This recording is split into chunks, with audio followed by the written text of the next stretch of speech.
Paulo Campos, Sara Gandra, Gisélia Braga, cujo título da comunicação é A Relevância do Curso Essencial de Socorros a Multivítimas em Catástrofes.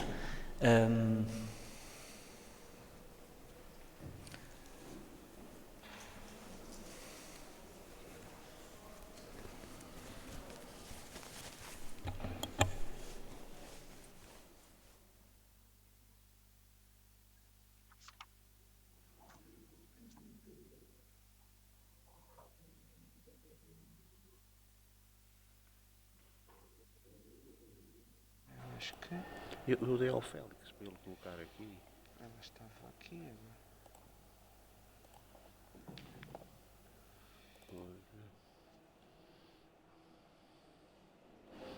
Não está a dar. Não já dava, não? Não. Ele colocou aí ou não? Senão eu vou buscar a pena. Se quiser vou lá, doutor, deste. Não, eu tenho ali na minha. Não tem aí a apresentação não está a dar. Tem aí a pena ou a Cláudia, por favor.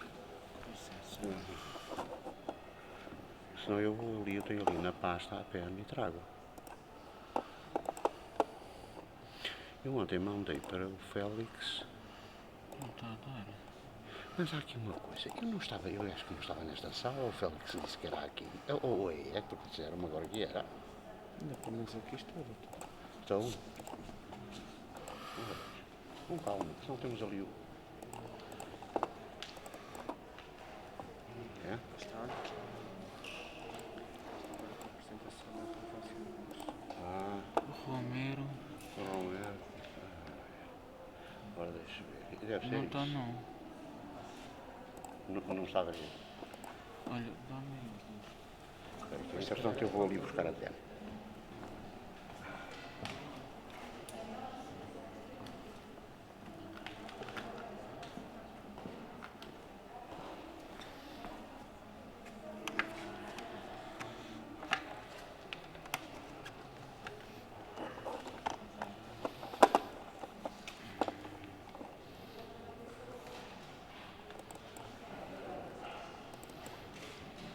Ajuda-me aqui. 214. Se tiver... Não, está corrompido. Olha ali. Não vai nem na pena, nem na coisa. Nem no disco. Não estava a dizer que tinha apresentação. Ele ter tem, mas o coisa está corrompido. Pode ser que tivesse passado mal e que da PEN Pois diretamente. foi. Não, só está aqui.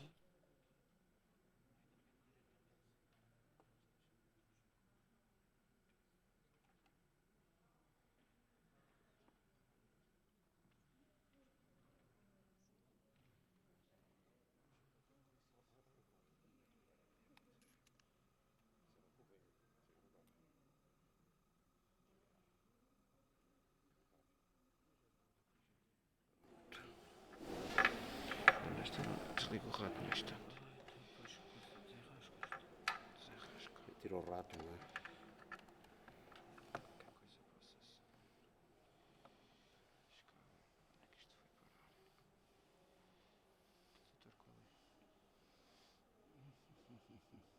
A relevância é aquela ali. Então vou fazer isto. Exato, passa para aí. Não precisas, podes abrir diretamente aí. Mas pode assim, tira a PEN e fica já. Exato, é. Já fica feito.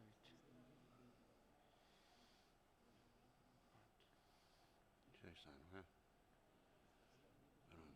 Deixa-me só então tirar a PEN, vamos ver se isto dá. Espetáculo. Está tudo. Sim, esta Tirar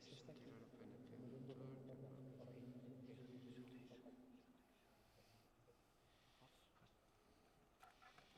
Ok, muito obrigado. Aqui. Então é aqui.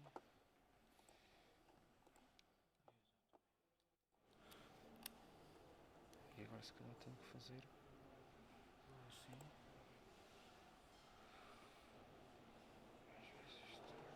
Se isto dá. Vê lá, que o sistema pode estar bem. Já está aí. Não é? E agora, pera, ainda tens que ir ali, ao display city e duplicate lá de descer. Pronto. Já está. Olha, isto é para andar para, isto é para apontar, não é? Isto é para andar para a frente. Exatamente. Então, muito boa tarde a todos. Peço-vos desculpa deste ligeiro atraso.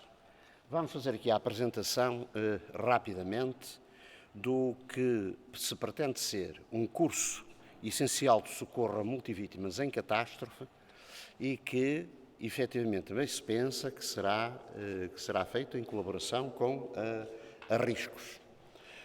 Ora bem, temos, em primeiro lugar,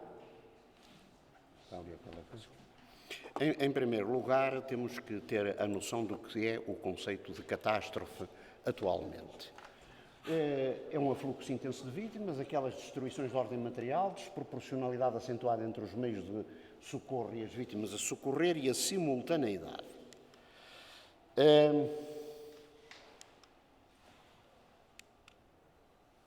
Não dá para a frente, aponta para aqui ou para lá. Para ali? Para ali não está a dar. Não, para ali não está a dar. Se calhar é melhor fazer no computador. Evitar Aqui? nas setinhas. Aqui nas setinhas, depois também. Agora vamos lá. Se calhar evita o problema. Também não está a andar. Agora vamos lá ver. Experimente por baixo. E aqui? Mas está bem, porquê? Não se percebe muito bem. Olha, deixa que apertar. Isso.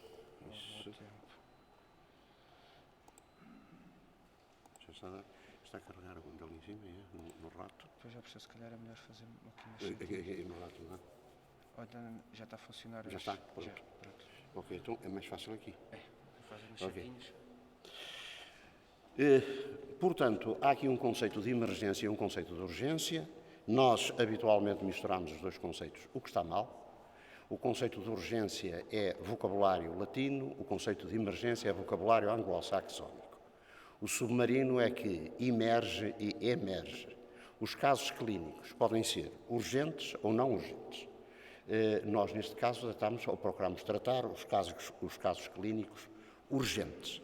Há um homem notável que foi lá a Rei, que criou as primeiras ambulâncias volantes de socorro ao terreno, francês, o médico-chefe de Napoleão, e, entretanto, em Portugal, esse conceito, que é do princípio do século XIX, corre e o nosso médico Cunha Belém tem, efetivamente, esta mesma tomada de posição no fim do século XIX.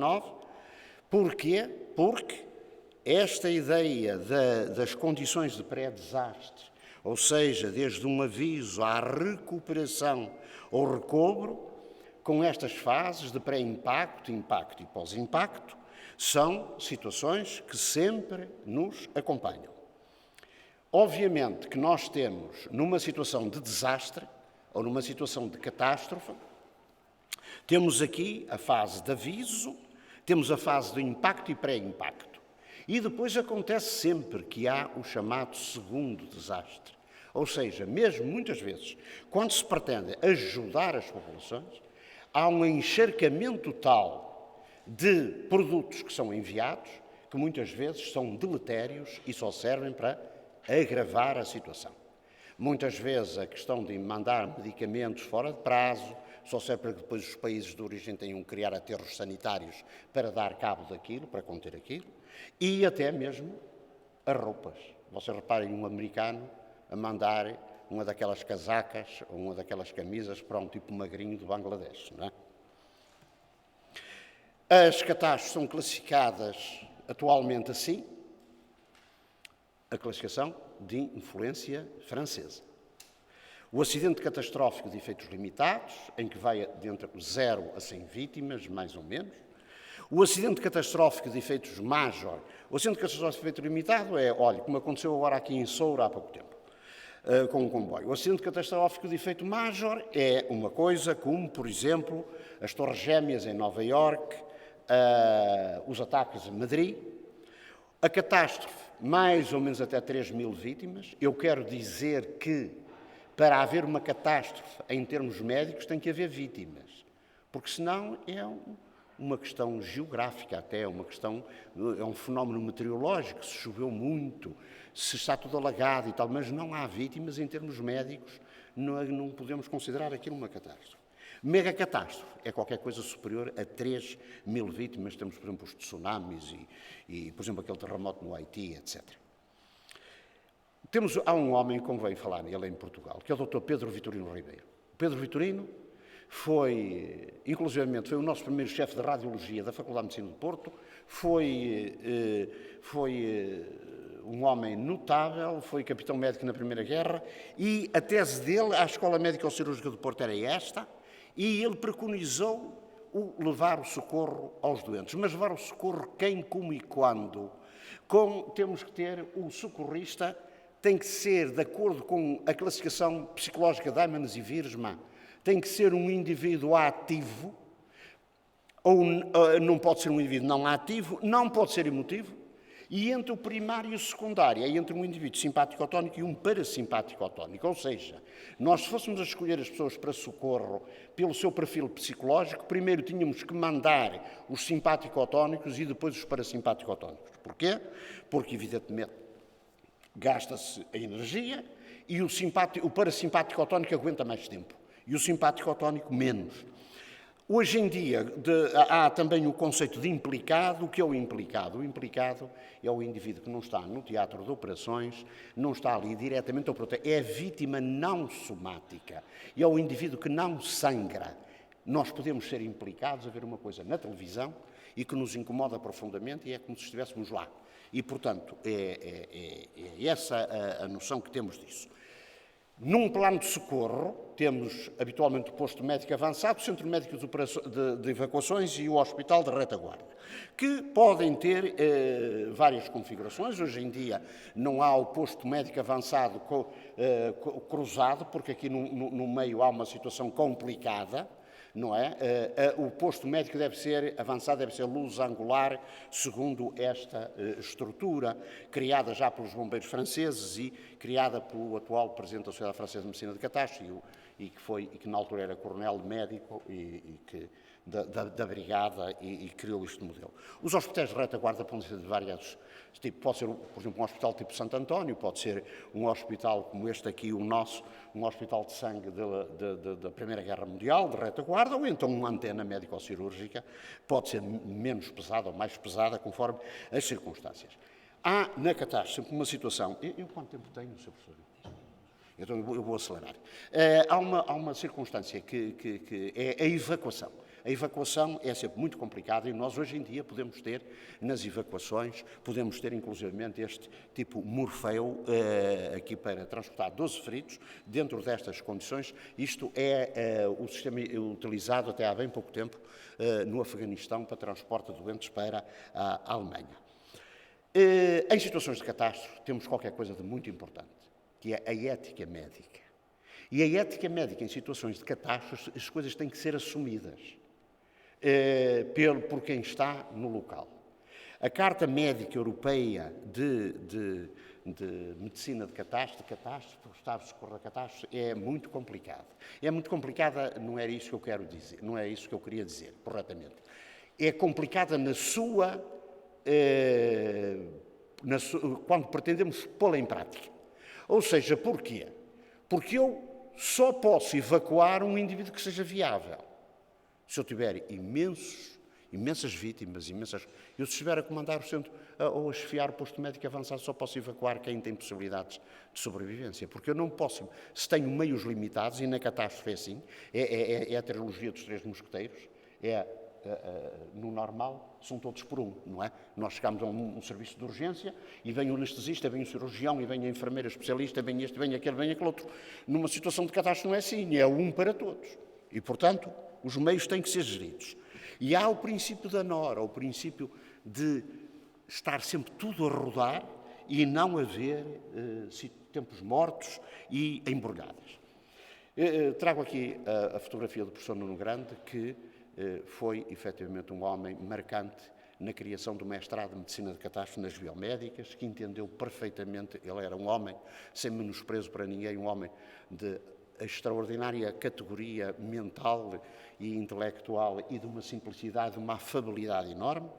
E, portanto, nós criámos os cursos de Medicina de Catástrofe, primeiro só para médicos, Depois, este foi o primeiro em 90, depois criámos os mestrados, os cursos já para enfermeiros, e depois criámos os mestrados na década de 2000 até 2010, depois isto foi equiparado a Bolonha. Nas biomédicas lá continuámos a desenvolver o nosso trabalho e nos cursos de pós-graduação tivemos esta gente toda a frequentá-los. Nós preparámos ou sensibilizámos 150 médicos na altura nestes cursos. Demos 49 títulos de especialização concluídos e 19 dissertações de mestrado também feitas. Aliás, o Sr. Professor Luciano Lourenço foi arguente de uma das teses de mestrado no Porto. Esta é a minha tese de doutoramento. Depois também fizemos tradução de coisas ligadas à anestesia, à analgesia e, portanto, um curso essencial de socorro a multivítimas em catástrofe. Porquê? Por uma razão muito simples. Nós temos que entrar aqui em linha de conta com várias posturas, várias formas de ser. E ainda agora, na epidemia do Covid-19, há vozes discordantes da opinião oficial. Quer eu não trago aqui exemplos portugueses, trago até exemplos franceses, por exemplo, um deles é este senhor, que é jornalista. Trago aqui do professor Didier Raoult, isto também é 2020, a chamar a atenção, é o homem que faz a indicação do tratamento do Covid pela hidroxicloroquina e pela azithromicina. Eu tratei, por exemplo, um doente e correu excelentemente com este tipo de tratamento, que é um tratamento que fica por 9 euros. Pronto. Mas vamos adiante, que não estamos aqui a fazer a apologia do tratamento nem do Raul. Mas, portanto, nós ficamos, nesta altura, este curso essencial de socorro a multivítimas em catástrofe é importante. Porquê? Porque nós todos temos que ser sensibilizados para esta problemática. E, por exemplo, pomos aqui a questão de até os próprios testes falsos positivos. Para nós dizermos, mas então como é? Então eu posso ter um teste que é falso positivo, então isto é tudo um aldrabice. Não é questão de aldrabice, é questão... Um teste é uma coisa feita por um homem, ou por homens, e por cientistas, e por gente, mas quer dizer, podemos falhar, não é? E numa avalanche de doentes é possível que haja erros. Quem é que não tem erros, não é?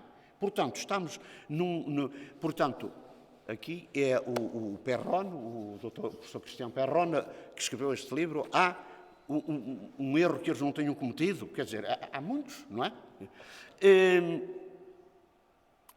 E quero sensibilizar-vos aqui para uma coisa. Há aqui uma fotografia que eu vou mostrar, penso que está nesta apresentação, que é assim um bocadinho chocante, mas é a última também. Há um papel, em termos de socorro, há um papel importante dos veterinários. Nós temos no socorro, temos de ter médicos, enfermeiros, farmacêuticos, veterinários e psicólogos. Temos os psicólogos para na área da intervenção mental. Temos os veterinários, porque hoje em dia temos muita gente com os animais de companhia e há pessoas que se recusam a abandonar o cenário de catástrofe se não forem devidamente, os seus animais de companhia não forem protegidos.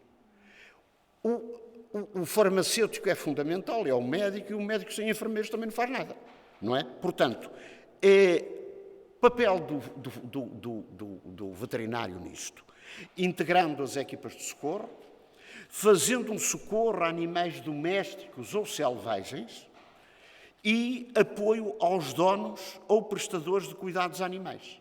O médico que integra, o veterinário que integra as equipas de socorro vai no enquadramento médico, tem funções portanto, a função normal do veterinário, não é? Nós temos sempre o veterinário a tratar o cãozinho ou o gatinho, mas há o problema da alimentação às equipas de socorro e, portanto, ele terá que validar os alimentos e ver e tal. Tem a ação junto dos animais e também uma ação junto dos proprietários, dos donos que têm animais. Nós, muitas vezes, quem tem animais sabem que é assim. Eu tenho, por exemplo, neste momento tenho 2 cães, já tive 4, tenho 2, e preocupam-me profundamente. Eu cada passo ando à volta deles todos os dias e medica isto e medica aquilo quando é preciso, e não sou um indivíduo piegas, ou penso que não sou, mas nós temos esta atenção pelos animais. Por exemplo, depois de um episódio traumático, temos aqui o veterinário a tratar ali com laser uma rotura parcial do ligamento cruzado anterior do joelho esquerdo de um cãozinho. Temos aqui, este é outro caso. Claro que estes animais podem estar envolvidos numa situação de catástrofe e o veterinário pode e deve colaborar. Portanto, com uma insuficiência renal grave, e depois foi apoiado. Claro que estes animais não estão numa situação de catástrofe, mas são exemplos. Temos aqui uma cadela que tinha sido já amputada num hospital veterinário, e nós, numa situação de catástrofe, podemos encontrar um animal deste, um dono com uma pessoa com um animal deste, e precisa de apoio, precisa de ajuda, e o próprio animal também precisa de ajuda, e tem que haver na equipa pluridisciplinar quem seja capaz de dar ajuda. Isto é um slide, peço um bocadinho de desculpa, que é um bocadinho agressivo, é uma cadela com um carcinoma facial, e com 7 dias depois, com um tratamento de medicina integrativa, a melhoria dela. Portanto, o que é que se pretende com isto? Pretende sensibilizar as pessoas, e nisto somos todos, porque as situações de catástrofe, quando tocam a todos. E este curso essencial de socorro a multivítimas em catástrofe é para toda a gente que tenha uma determinada preparação. Obviamente existe uma certa, um curso superior, um chamado curso superior, uma licenciatura, para ser mais fácil de entender, mas depois preparando as pessoas, não vão ser formados em médicos, nem em veterinários, nem em enfermeiros, mas é pessoas preparadas para conseguirem, numa situação de catástrofe, terem os conhecimentos e conseguirem prestar socorro aos semelhantes.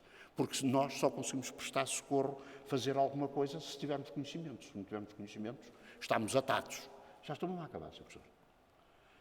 Portanto, há aqui que pensar o que é que isto é, o que é que são as situações de catástrofe antes do Haiti e depois do Haiti, antes do Chile, quando estiveram aqueles mineiros todos lá no fundo e que se conseguiram recuperar, em Fukushima, não é? E infelizmente temos catástrofes, é o que não falta. Eu ia quase a dizer que hoje em dia é o que não falta. Quando o professor Nuno Grande, a primeira vez tentámos fazer o curso de Medicina de Catástrofe, assim, uma coisa tipo meio minuto, foi ao Conselho Científico das Biomédicas, e no Conselho Científico, que era pluridisciplinar, houve um membro do Conselho Científico que disse assim: Nuno, o que era preciso era tratar da catástrofe da medicina. Também é verdade. E não deixaram passar numa primeira fase, mas depois fomos lá outra vez e lá passou. Portanto, os riscos e as crises, e temos que fazer esta pergunta: a formação atual é suficiente? Não é. Ponto final, parágrafo. E uma das coisas que eu lamento, e dizia nas biomédicas e continuo a dizer porque não gosto de arcas encoiradas, é que é uma pena que os alunos de medicina e os da enfermagem e tal, que lidam diretamente com as pessoas, não tenham logo no primeiro ano uma disciplina, ou um grupo, ou fragmentária, ou um programa simples ou mais complicado que dê as noções básicas destas situações. Que as pessoas saibam fazer socorro, não é extremamente diferenciado, mas que tenham os conhecimentos mínimos para o poder fazer.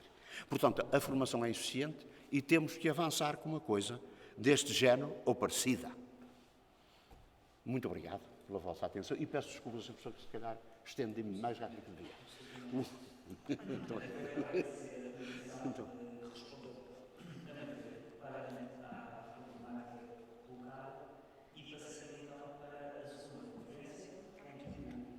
Hydrological risk and associated score risk, case study sensitive analysis. Preferida pela doutora Ana Margarida Bento, Andreia Gomes, Lúcia Couto, João Pego e Teresa Viseu. Eu penso que se trata de uma comunicação em videochamada.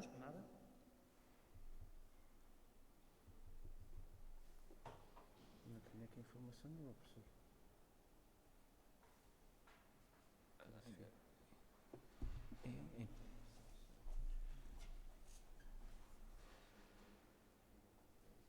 Não, eu penso que é uma comunicação gravada.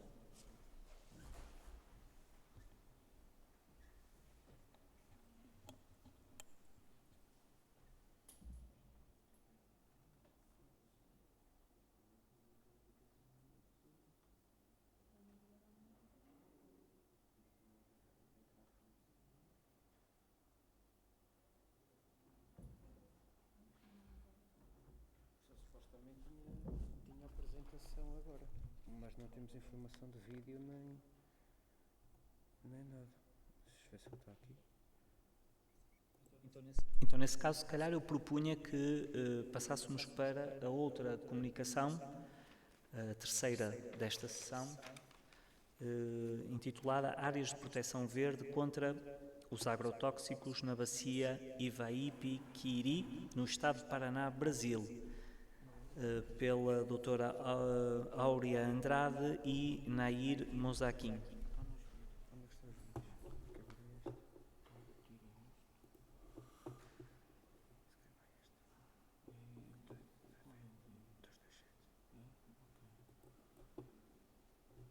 Trata-se de uma, como vão ver, é uma apresentação gravada, ok?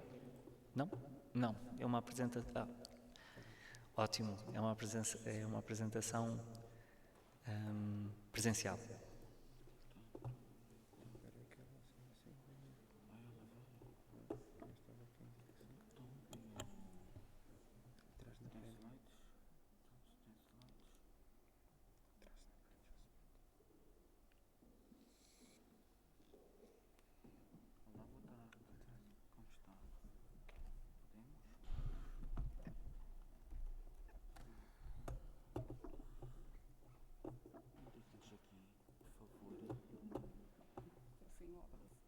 Mas está escrito riscos, apresentação. Riscos de apresentação, 13/10.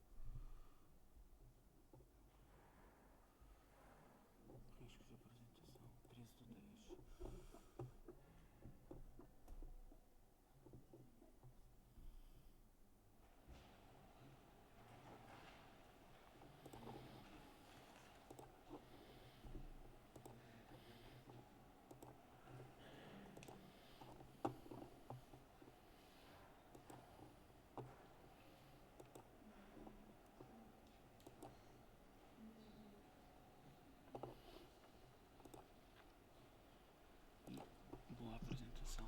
Obrigado. Obrigada.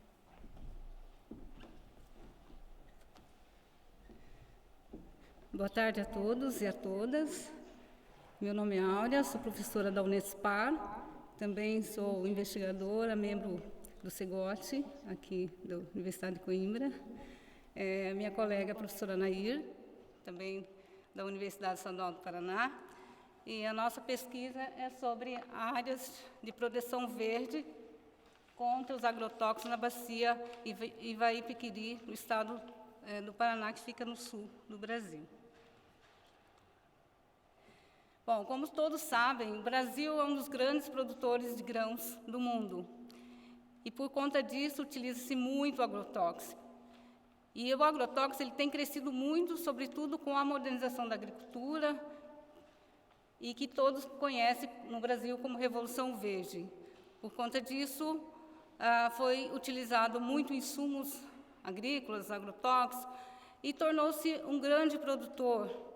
Mas nós sabemos também que essa grande produção trouxeram consequências terríveis para a população, para o meio ambiente, sobretudo para os recursos hídricos, solos, e também sobre a saúde da população, especialmente dos trabalhadores rurais. Nós, professores da universidade, pesquisadores, autoridades, organizações internacionais, também representantes de comunidades, temos nos preocupado muito com essa questão em todo o mundo, mas sobretudo no Brasil, pelo crescente uso de agrotóxicos. Nos últimos tempos, o Brasil, principalmente aí a partir de 2015, tornou-se um dos maiores produtores. E até a década de 90, ele utilizava-se muito agrotóxico, mas em relação aos Estados Unidos, 7 vezes a menos do que os Estados Unidos. E depois de 2015, passou-se a utilizar a mesma quantidade de agrotóxico, ou seja, 10% de toda a produção, o Brasil, né, consome tudo isso. Isso é uma grande preocupação. E no estado do Paraná, tornou-se o 3º maior consumidor de agrotóxico do estado. Isso são dados da vigilância sanitária, que tem nos passado essas informações, e o número crescente de pessoas com câncer também tem aumentado. E no estado, 10% de todos os municípios produtores de grãos, a maior causa de morte é provocada pelo câncer. Então, todas essas informações nos levou a buscar, na pesquisa, verificar quais ações que o Ministério Público vem fazendo no combate para amenizar essa situação, sobretudo no estado do Paraná, nessa bacia Ivaí-Pequeri.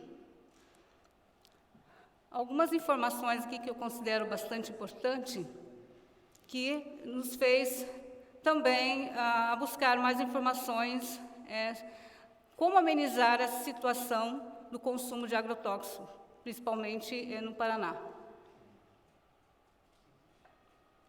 Observem que ali nós temos 34.147 notificações,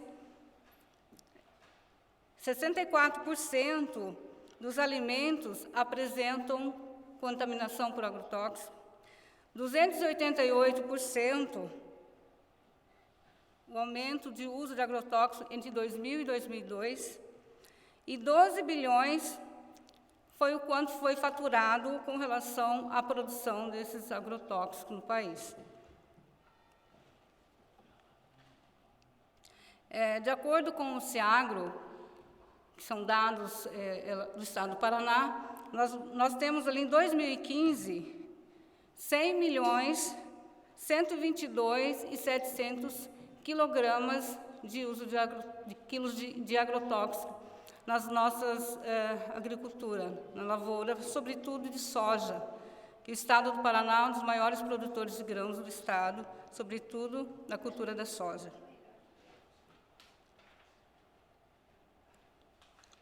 Então, qual o nosso objetivo com essa pesquisa?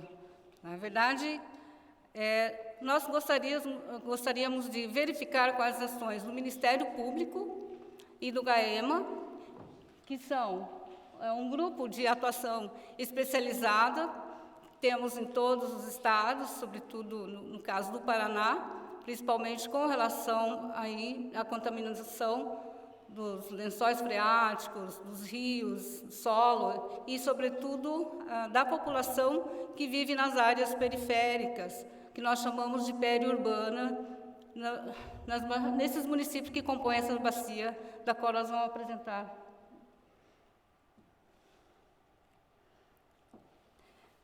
Nosso recorte espacial é o município de Campo Mourão, e nós fizemos uma abordagem, um estudo empírico, levantamentos de dados do Ministério Público, de vários outros órgãos, fotografias aéreas, imagens de satélites, e a nossa pesquisa ainda está em andamento. Aqui é a bacia de qual nós estamos falando, bacia Ivaí-Pequeri-Ivaí. Estado do Paraná. Esse aqui é o recorte da área de atuação do Ministério Público com várias outras instituições, inclusive da nossa universidade, que nós trabalhamos juntamente com o Ministério Público. Aqui é a nossa área, o nosso recorte espacial para fazer análise desses trabalhos que o Ministério Público e o GAEMA vêm desenvolvendo, e nós queríamos saber se essas ações já estão surtindo algum resultado ou não. Mas o que seriam essas áreas de proteção verde?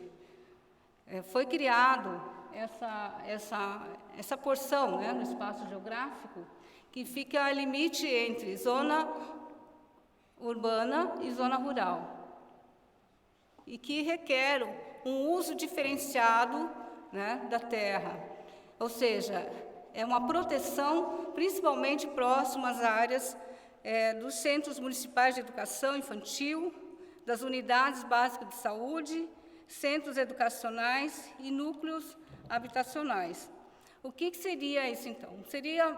São duas faixas de 300 metros ou de 50 metros, que seria uma proteção verde. Essa de 50 metros seria com espécies nativas, reflorestamento com espécies nativas, associado à pecuária e também à criação de pequenos animais, ou com sistema agroecológico e produção orgânica. Então, aqui um exemplo do que seria uma proteção verde para impedir ou amenizar esse impacto provocado pelo agrotóxico nas áreas periurbanas. São 300 metros, nessa faixa não se pode utilizar o agrotóxico.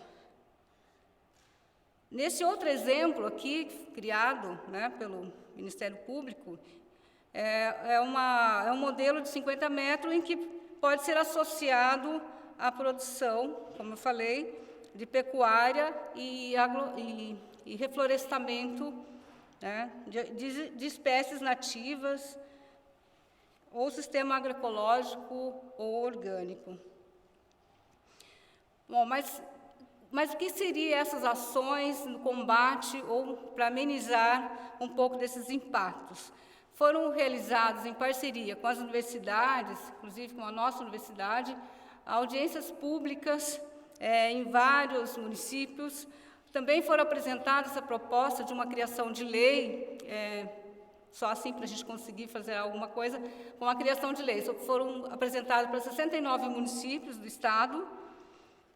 Também, o Ministério, junto com a universidade, criamos um projeto, um modelo de projeto de lei para ser implementado nos municípios da Bacia, da qual eu já apresentei, Bacia Ivaí Piquiri.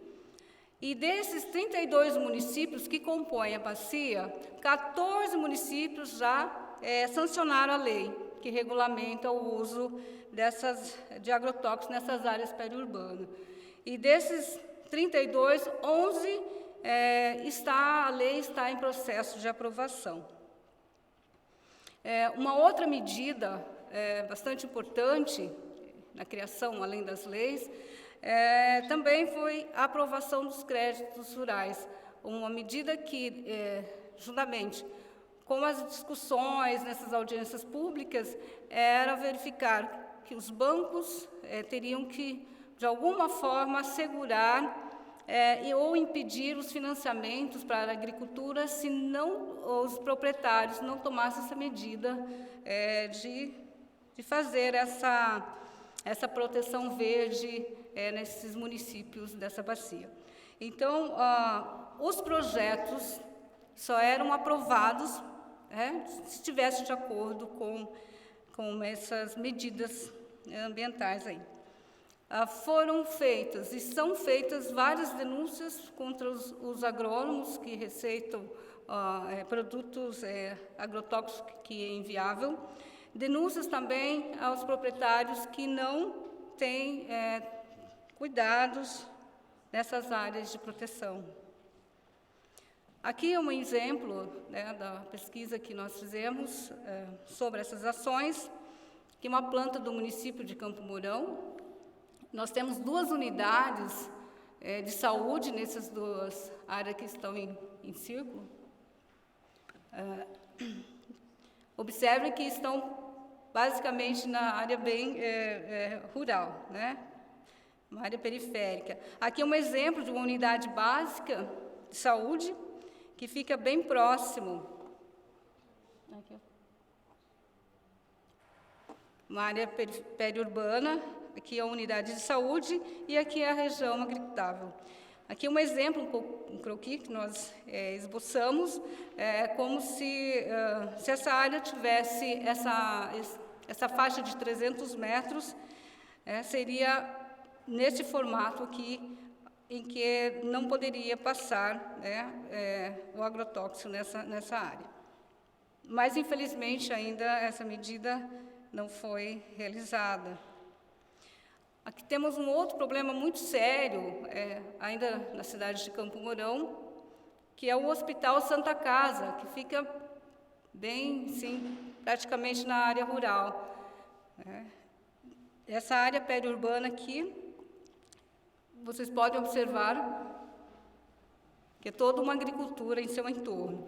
E esse município, ele é basicamente da cultura da soja e do milho, e são as duas culturas que mais utilizam o agrotóxico.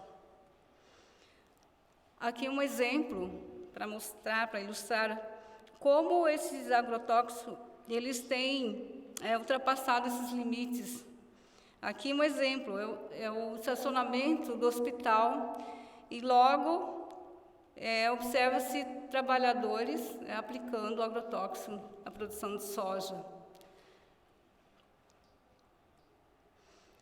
Bom, alguns levantamentos, né, que nós observamos que é necessário ainda maior rigor na legislação, embora tenhamos conhecimento que 14 municípios da bacia já foi implementada essa lei, mas a lei ainda está sendo branda, ela tem que ser um pouco mais rigorosa. Essas áreas de proteção, ela favorece o bem-estar, né? Pelo menos isso a gente tem observado dos trabalhadores rurais, né? E também a importância dessa medida foi o envolvimento de várias instituições, além das pesquisas que são realizadas pelas universidades, outros órgãos, outras instituições de pesquisa, também tem o envolvimento de empresas de avaliação, como a DAPAR, Emater, Assistência Rural, e outras universidades, o envolvimento também do Poder Municipal Legislativo e dos movimentos sociais. São medidas bastante importantes e são necessárias essas instituições. Observamos que houve uma redução também do uso de agrotóxicos nesses últimos anos. Foram registrados em 2015 100.122.700 quilos de agrotóxico, e em 2018 observamos que houve uma redução, 2017 e 2018. Ainda não sabemos se essa redução está associada a essas medidas que o Ministério Público, juntamente com as universidades e essas outras instituições, têm feito aí nessa bacia. Nossa pesquisa ainda é preliminar, nós estamos acompanhando todo o trabalho realizado pelo GAEMA e o Ministério Público, sobretudo com essas audiências e na aplicação da lei. Então, falta muito estudo sobre essa redução, se está atrelado ou não. Mas o que a gente observa é que hoje está em pauta a utilização de agrotóxicos. E no governo que nós estamos vivendo hoje no Brasil, tem apoiado muito, ainda mais, o consumo desses produtos, né, na agricultura brasileira. Isso tem nos preocupado ainda mais. Ainda bem que nós temos aí uma ação bem forte no estado do Paraná, junto com o Ministério Público, para amenizar um pouco esses impactos na agricultura, principalmente nas áreas periurbanas, com a implementação essa área de proteção verde no estado. Seria isso, obrigada. Obrigado pela comunicação.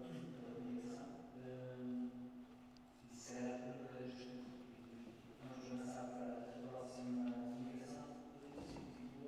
Os impactos ambientais causados pelas suinoculturas da bacia do Parque dos Guiris, uma comunicação referida pela doutora Joana Ferreira e pelo doutor Luciano Lourenço.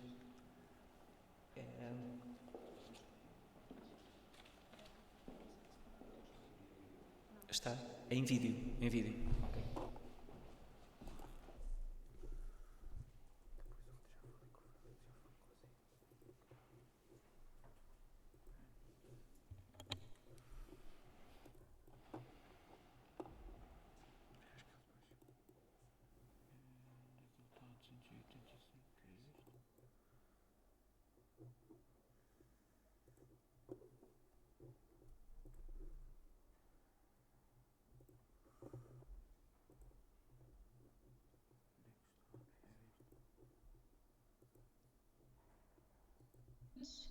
O meu trabalho é sobre os impactos ambientais provocados pelas suniculturas na bacia hidrográfica do Rio Lix. A bacia hidrográfica do Rio Lix situa-se na região centro de Portugal e abrange uma área total de 850 km². O Rio Lix nasce na freguesia de Cortes e desagua na Praia da Vieira. A água do Rio Lix é usada por vários fins, como atividades de pesca desportiva, como na rega das explorações agrícolas e entre outras atividades. Há vários efluentes que contribuem para a poluição das águas do rio, que têm origem em atividades industriais, domésticas, agrícolas e pecuárias. Quero destacar as atividades pecuárias, mais especificamente a atividade sunícola, pois é a atividade que mais polui o rio. O número total de suínos em todos os concelhos da bacia hidrográfica do Rio Lix era de 256.228. Destes 256.228 suínos, 161.430 eram criados só no concelho de Leiria. Ou seja, aqui há uma grande concentração de explorações sunícolas no concelho de Leiria. E onde é que estas explorações se situam? Situam-se na freguesia de Bidoeira de Cima, em Regueira de Pontes, nas Colmeias, na freguesia dos Milagres. São as freguesias onde se encontram mais explorações de suínos. Estas freguesias encontram-se perto da Ribeira dos Milagres. A Ribeira dos Milagres está destacada aqui com o traçado vermelho, ou seja, toda esta área perto da Ribeira dos Milagres é uma área onde se encontram muitas explorações sunícolas.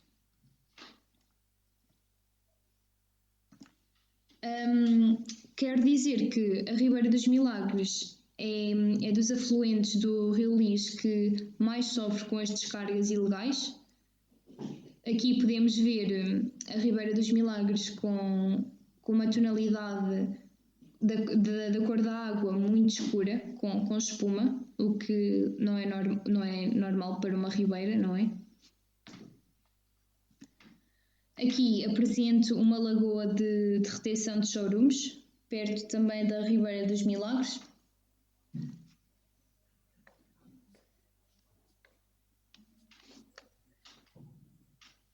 Esta lagoa encontrava-se completamente ao ar livre, sem qualquer tipo de proteção ou tratamento. Estas lagoas, infelizmente, são cada vez mais recentes, criam um odor muito, muito desagradável e o que acontece normalmente é guardam os resíduos desta forma para mais tarde serem feitas descargas no curso de água mais próximo. Aqui apresento mais uma vez uma foto da Ribeira dos Milagres com peixes, mas com peixes mortos, devido à água ser tão contaminada. Aqui apresento uma imagem de mais uma manifestação por parte da população da Freguesia dos Milagres, que se encontra muito descontente, pois levam com um odor muito desagradável dia após dia. Infelizmente, não é só na Ribeira dos Milagres que se fazem descargas ilegais de chorumes, foi o que aconteceu no Rio Lena também. O Rio Lena nasce no concelho de Porto Mós, concelho este que conta também com muitas explorações de suínos. No dia 31 de março deste mesmo ano, o Núcleo de Proteção do Ambiente de Leiria identificou mais uma descarga ilegal de um efluente de origem pecuária, na linha de água do Rio Lena.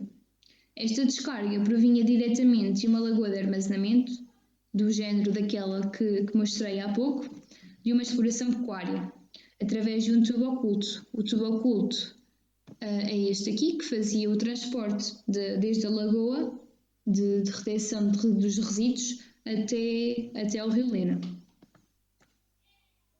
Mas porquê é que isto acontece? Os suinicultores queixam-se muito que o tratamento dos resíduos dos suínos sai muito caro, sendo que cada metro cúbico tratado na hectare custa 70 cêntimos e um caminhão cisterna leva cerca de 20 metros cúbicos, ou seja, o suinicultor vai pagar pelo tratamento 14 euros. Além disto, é necessário somar o valor do transporte, desde a exploração pecuária até à hectare. Contudo, isto não é não serve de desculpa para serem feitas estas descargas ilegais. Além disto, a etar de Leiria está muito saturada, não consegue dar vazão a todos os efluentes. É necessário que estas instalações sejam adaptadas às necessidades atuais. A poluição do rio não vem de há um ano ou dois, vem de há muitos anos. Como mostra aqui esta notícia do País ao Minuto, poluição no Rio Lis arrasta-se há mais de 20 anos. É um problema de há muitos anos que infelizmente ainda nada foi feito. Espero que tenham gostado do meu trabalho, da minha apresentação. Tentei chamar a atenção de um problema muito atual, presente na minha área de residência. Obrigada.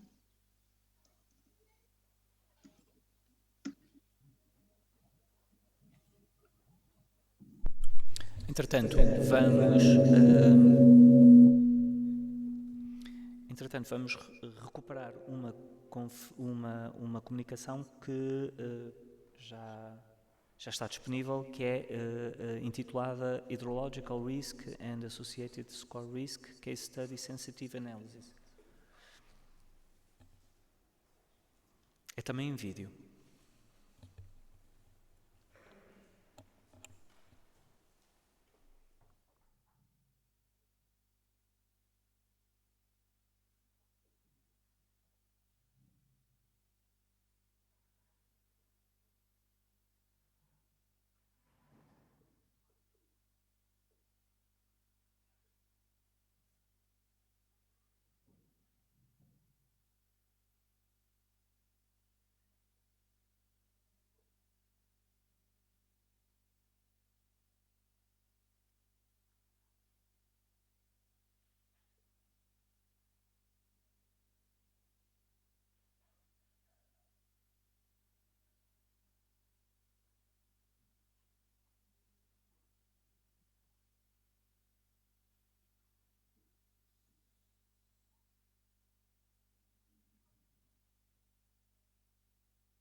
Good afternoon, everyone. My name is Ana Margarida Bento, and I developed my PhD work at the National Laboratory of Civil Engineering under the supervision of Dr. Teresa Vizeu and Dr.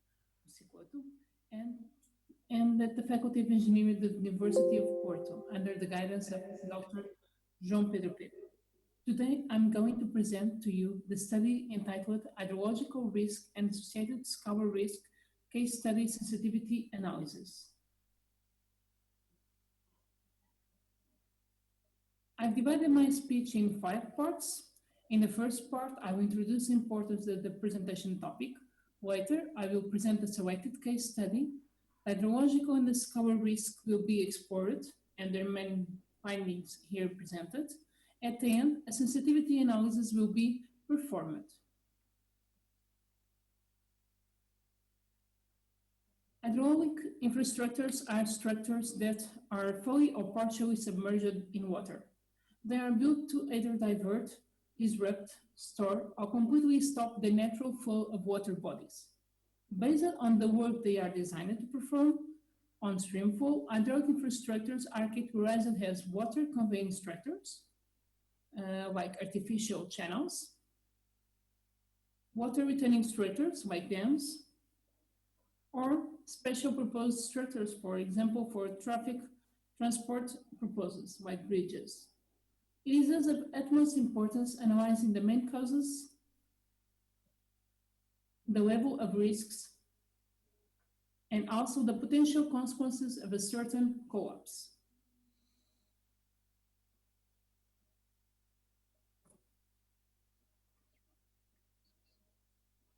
focusing the analysis to bridges, floods, scour, and our other hydraulic events are thought to be the most common causes of total or partial bridge collapses worldwide. The level of risk can be classified as acceptable or unacceptable, depending on the bridge typology, importance, and dimensions, as well as on the consequences of its potential collapse.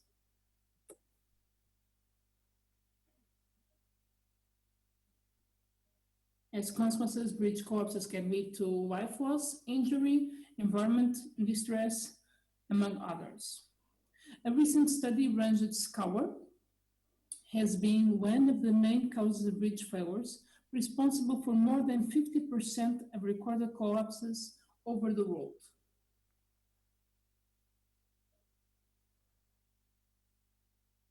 In Portugal, the most recent and hazardous case of scour occurred in 2001 with the collapse of the Endros Rios Bridge, causing 59 human casualties.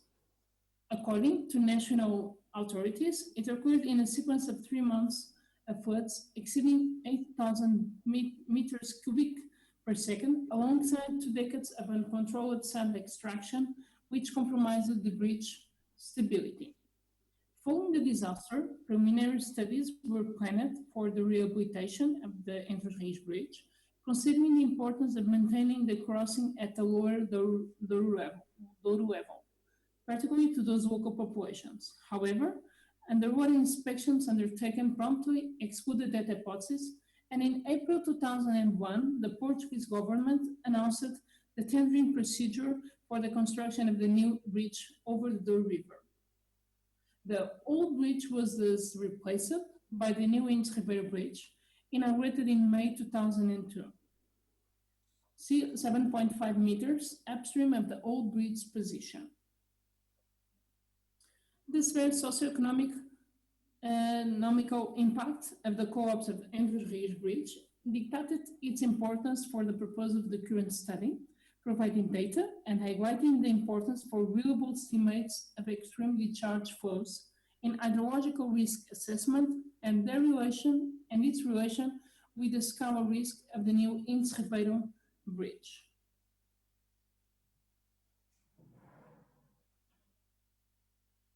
Hydrological risk is typically considered during the design process of any hydraulic infrastructure.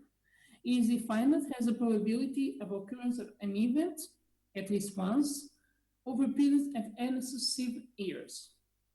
The designer is generally concerned with the return period for which the infrastructure should be designed.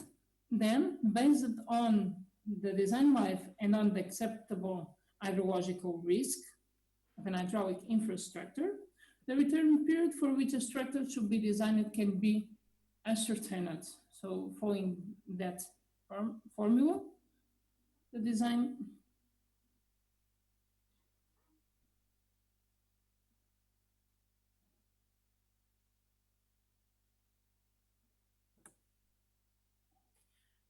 for the scour risk evaluation, a new and pragmatic methodology for assessing scour risk at bridge foundations was developed by the same authors, which comprised 3 main steps. Firstly, the hydrological modeling of extreme events. Secondly, the computation of flow and scour variables to model river behavior, namely the total depth of scour, including the local and the contraction scour, at the most vulnerable bridge foundations, performing by using the ECRAS software.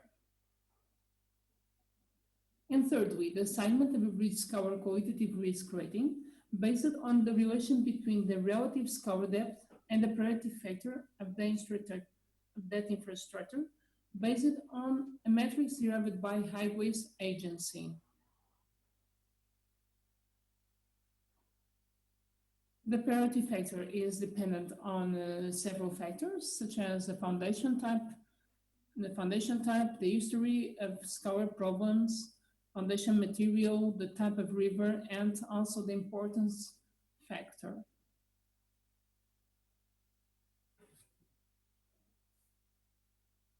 So, assuming the 17 meters of foundation depth at the most vulnerable pier, the new Inter Bridge, determined from a survey from 2019, and the priority factor of 0.9, different design floods were studied, corresponding to return periods between 5 and 1,000 years.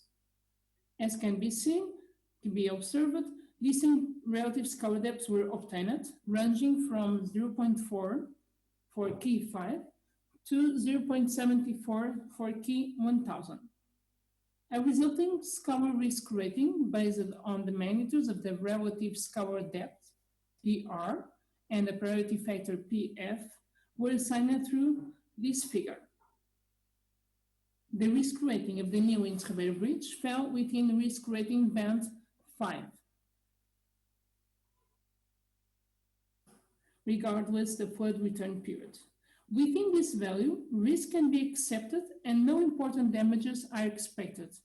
The frequency of underwater inspections currently being undertaken by the Portuguese Authority for the Conservation of Bridges, once in every 3 years, is deemed appropriate for the level of risk obtaining using this methodology. It should also noted that the obtained rating should be considered as indicative and not a definitive statement of relative risk, as indicated in Highways Agency.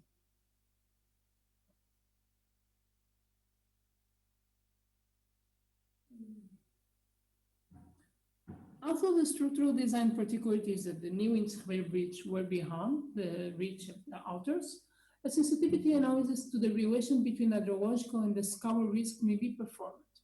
For instance, assuming the typical 50 years for the expected design life of the new Inter Bridge, different return periods could be plausibly used in its design process, depending on the acceptance hydrological risks.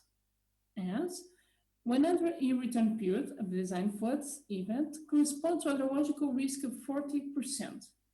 For hydrological risk of 10%, the bridge would be designed to withstand the 500-year flood, whereas for a longer design life of 100 years, hydrological risk between 15 and 20 would be attained.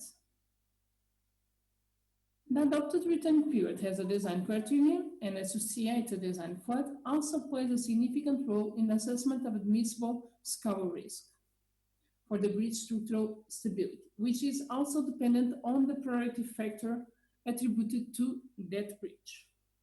While key 500 in 50 years has a design life, is associated with a lower hydrological risk. The water level regarding that design flood reaches the bridge deck, which adds other source of instability in addition to the inherent scour risk. So a careful analysis should be done when comparing the hydrological risk with the scour risk. Thank you so much for your attention. This work was supported by the Portuguese Foundation for Science and Technology through the PhD scholarship and in the framework of the doctoral program InfraRisk.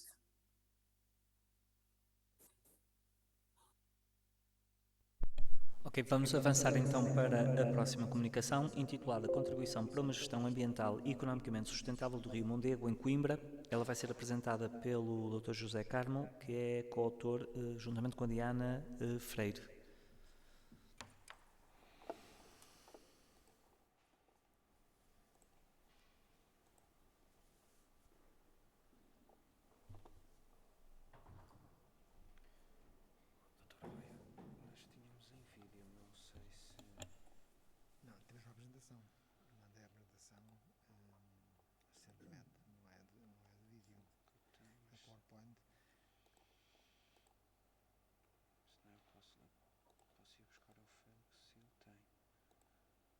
Pois, eu sei que ele mandou-me mensagem a comunicar que tinha já gravado.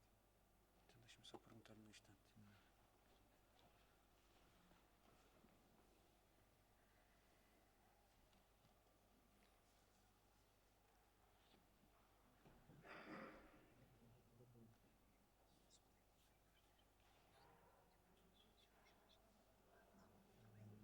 Pois, eles mandam informação, mas parece que não quer ser, não, estamos nós num debate. Muito mais. Nesse caso, se calhar, Eu espero que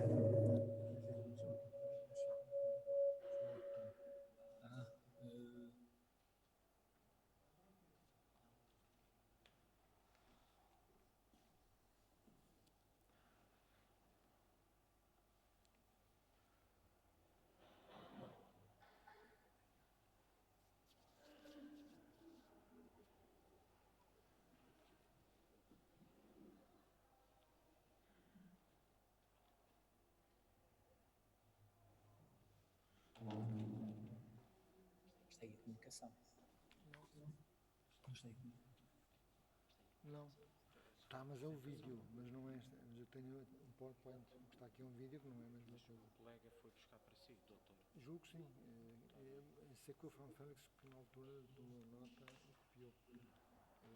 Ele deve ter com certeza que não.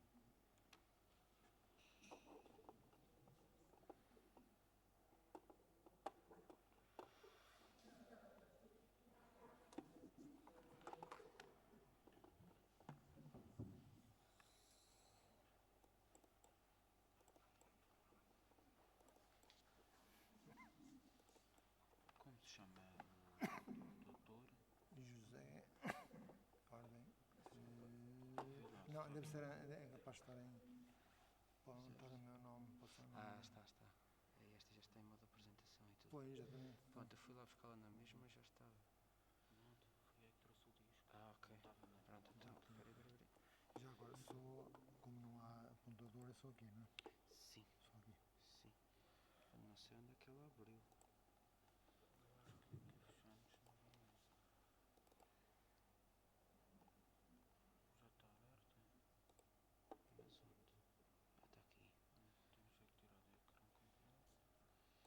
é que tirar do ecrã completo.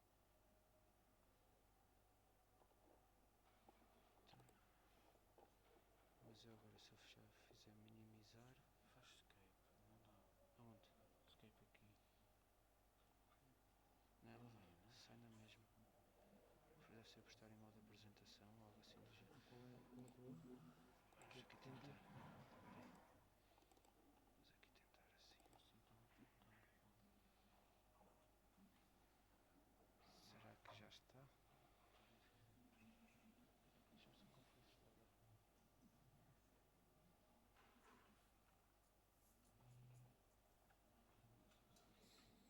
Deixa-me só conferir se está aberto. Pode ser aquela de duplicar. Faz a tal coisa de duplicar. Onde é que é? Será aqui?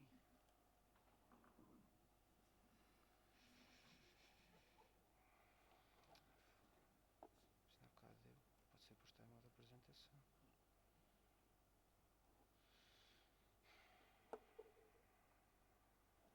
Já agora, com um problema. Porquê é que não pode ser uma apresentação? Pois não sei. Se ela deveria dar. Só quando eu saio.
Ora, boa tarde a todos os presentes.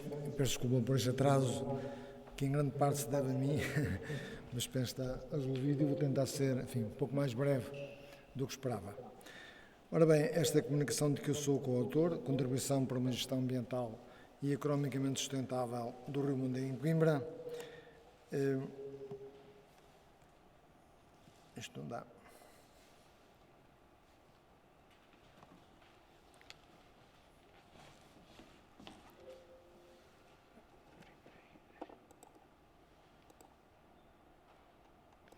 Não pode ser aqui, não? Já há um bocadinho dos mesmos problemas, mas pronto, agora já está. Ora, enquadrar esta comunicação segundo 3 pilares fundamentais. Eu entendo que a gestão eficaz do Rio Mondego passa necessariamente por um enquadramento em torno desses 3 pilares que eu aqui aponto. Um deles é o controle dos caudais fluviais, dos caudais líquidos, outro é o controle dos caudais sólidos, e o outro é o tirar partido das estruturas hidráulicas existentes e a construir, não só do ponto de vista, enfim, de regularização, produção de energia elétrica, rega, captação de água para abastecimento, mas também, importante, do ponto de vista turístico e lazer. São estes 3 pontos que eu indico neste enquadramento que faço, e por fazer uma pequena resenha, vou tentar ser o mais breve possível. Enfim, eu gostaria de partir dos anos 60, enfim, até à atualidade, mas vou abreviar. Naturalmente, nos anos 60, a imagem que mostro acima é uma imagem do que era o Baixo Mondego nos anos 60. É claro que não se põe em causa a necessidade de confinar o leito do rio, digamos, a um canal, de modo a permitir o uso daquela grande extensão de área agrícola que é o Baixo Mondego. A fotografia em baixo é uma imagem dos anos 70, o início das obras de construção dos diques, portanto ainda é uma fase muito primária, e que naturalmente hoje em dia já não tem este aspecto, está já devidamente integrado na paisagem. É claro que com este projeto de valorização do Mondego, naturalmente que não se previa que passados cerca de 30 anos, menos de 30 anos, tivéssemos a cheia que tivemos em 2001.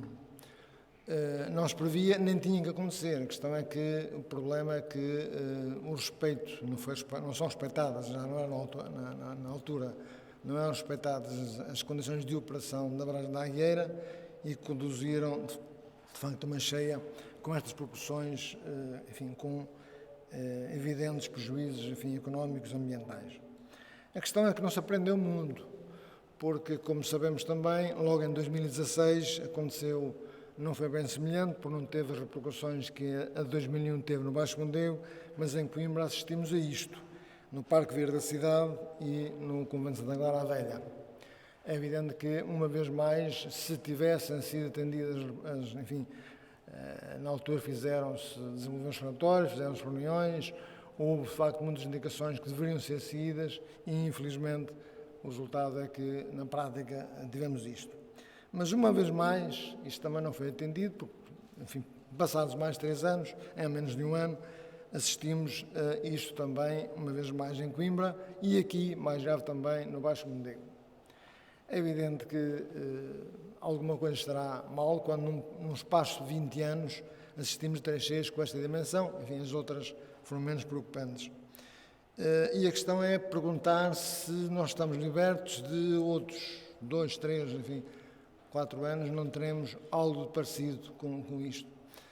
Porque o que é que nós sabemos? Bom, em termos de operação, tanto quando eu sei, as coisas continuam mais ou menos semelhantes ao que eram, enfim, em 2001. Fez-se o desassoreamento do sul de ponte aqui em Coimbra, parcial, porque, a meu entender, devia ter sido mais do que foi feito, mas não foi, a meu entender, nos levaram as escolas aos níveis em que estavam antes do projeto, mas, e portanto, estamos sempre sujeitos, com certeza, a ter algo do género do que se tem passado nos últimos anos. Tem-se falado muito, efetivamente, e já aqui neste congresso assisti a algumas palestras sobre a questão da regulação do controle dos caudais líquidos. A questão é que os caudais líquidos só por si não resolvem o problema, porque em Coimbra o principal problema é dos caudais sólidos. São os sedimentos que se acumulam no açude de ponte, na altura do açude de ponte. Esse é que é o essencial problema, porque se não houvesse o assoreamento que há, haveria uma secção suficiente para escoar os caudais. O problema é que a secção que temos disponível não é suficiente e, portanto, transbordam pelas marginais. E esse é que é o grande problema. Portanto, se resolverem os problemas do transporte sólido aqui em Coimbra, fica resolvido imediatamente, sem necessidade de alterações do ponto de vista dos caudais líquidos. O mesmo não acontecerá, já iremos ver no Baixo Mondego e também desde que, obviamente, a operação da barragem da Angueira seja contida e feita como deve ser. Eu gostaria só de lembrar uma coisa. A barragem da Angueira tem uma capacidade de 427 hectómetros cúbicos. Quando o projeto foi prevista um nível de exploração da Angueira à cota 112,5, deixando disponíveis 150 hectómetros cúbicos para o controle das cheias, portanto, para a reserva suficiente, e era suficiente para a cheia centenária. Em poucos anos depois, enfim, não sei precisar o ano, mas na década de 80, penso eu, um protocolo entre o INAG e a EDP que resolveram subir o nível de exploração da Angueira para a cota 116. Com isso, perderam 50 hectómetros cúbicos. Os 150 hectómetros cúbicos iniciais foram reduzidos a 100 hectómetros cúbicos. Em 2001, quando ocorreu aquela cheia, enfim, houve uma série de reuniões, houve, normalmente, a Ordem dos Engenheiros teve envolvida, eu, na altura, fiz a simulação, assumindo que a cota estaria, digamos que a cota de exploração seria a partir da cota 112,5 e não 116. E, na altura, mostrei que não teria havido problema, que houve necessidade de abrir completamente as comportas, enfim, porque, de facto, faltavam 50 hectómetros cúbicos que impediram, que obrigaram, de facto, à abertura plena das comportas. Já agora, em 2016, não fui eu que fiz, mas os colegas meus fizeram, mostraram também que, da mesma forma, se tivesse cumprido os requisitos do projeto, também não teria havido problemas, os problemas que houve em 2016. Já o mesmo não aconteceu em 2019. Note-se que em 2019 o problema não foi, de facto, da Angueira, mas foram os afluentes, em particular o Ego e o Arunca, do Baixo Mondego, que também não foram realizados. Ou seja, o projeto de regularização do Mondego implicava não só o que foi feito, mas também o que não foi feito, que era justamente a regularização dos afluentes. E o que se passa no Baixo Mondego, o que se passou em 2019, que ainda está, que a imagem documenta, não foi, nessa altura não foi por ineficiência de operação da barragem da Angueira, não foi por isso, mas sim pelo excesso de caudais vindos dos afluentes. E, portanto, não fica resolvido o problema do Baixo Mondego só com o que se fizer a nível da Angueira, com os assoreamentos aqui em Coimbra, ou o que quer que seja. É necessário também partir para a regularização dos afluentes do Baixo Mondego. Em 2004, um estudo que eu fui responsável, em coordenação com a CCDR, fez-se um levantamento em 2001 e em 2003 do açude de Ponte aqui em Coimbra, e nessa altura eu já comprovei que havia um assoreamento líquido da ordem de 31 mil metros cúbicos ano. Na altura o estudo que foi feito foi entre o açude de Ponte e a Ponte da Rainha Santa Isabel. Não fomos até à Ponte da Portela. Porque se tivéssemos dito que é o Zoroço montante, onde há maior acumulação, eu previa na altura que teríamos mais qualquer coisa na ordem de 20 mil metros cúbicos ano. E mostro aqui duas imagens que revelam bem, que eu na altura produzi em 2004, que revelam bem o encaminhamento do material sólido montante para jusante. Bom, o montante aqui está de baixo para cima, não é? Portanto, aquilo que está delimitado por aquela elipse verde é a zona, sensivelmente, entre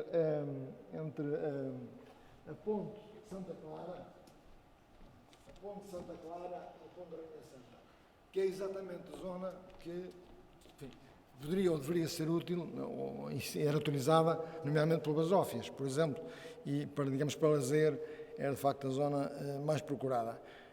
Os sedimentos, como vemos, estão-se a acumular nessa zona, vindos de montante, como é normal, e vão-se acumulando por aí abaixo, neste caso, na zona próxima do Parque Verde. Nesta altura, foi quando fiz este estudo que mostrei ainda agora, e dei indicações de que havia necessidades de extrair esta quantidade de sedimentos, as coisas, enfim, também verifiquei, portanto, foram indicadas no estudo que fiz, mas não valeu grande coisa porque a CCR não ligou muito a isso, e resolveu antes, em 2010, pedir um estudo de impacto ambiental, estudo de impacto ambiental esse que disse exatamente o que eu já tinha dito em 2004, que é a acumulação de cimentos da ordem, eles, chegaram a 52.500. Eu cheguei a volta de 50.000, o que estamos dentro da mesma grandeza. Embora o estudo deste tenha sido bastante mais amplo, que abarcou o período de 85 a 2008. Isto significa o seguinte, significa que a uma média de 50 mil metros cúbicos ano, num período de 14, 15 anos, vamos ter exatamente o mesmo extraimento que tivemos agora. Porque aquilo que foi extraído foram 700 mil metros cúbicos. Ora, 50 mil metros cúbicos por ano em 14 anos dá exatamente o mesmo valor. Significa isto que vamos ter que repetir as operações que se fizeram ainda agora, 14, 15 anos após, em cada 14, 15 anos. E é isto que me parece, de facto, pouco aceitável, quando nós, penso que mostrei atrás os valores que foram indicados estão aqui, os valores que foram, que foi adjudicado a extração destes inertes no nosso ponto foram 4 milhões de euros. Ora, significa isto que em 14 anos vamos ter que dar os mesmos 4 milhões de euros, se não mais, naturalmente, para voltarmos às cotas e depois repetir este processo em cada igual período. Ora bem, possível solução. A questão aqui que se coloca já não é nova também, já há muito ando a falar que há necessidade, de facto, de conter os sedimentos a montante, evitar que eles, de facto, vão assorear o açude de ponte e, portanto, aquilo que sugeri é que, uma média de 50 mil metros cúbicos ano, uma bacia de sedimentação localizada a montante da Ponte da Portela, que é uma zona que naturalmente já é uma zona de sedimentação. Uma bacia de sedimentação colocada aí e há espaço, naturalmente que apenas por alto eu avalio isto. O que estou a falar é algo disto, algo parecido com isto, a ser feito a montante da Ponte da Portela.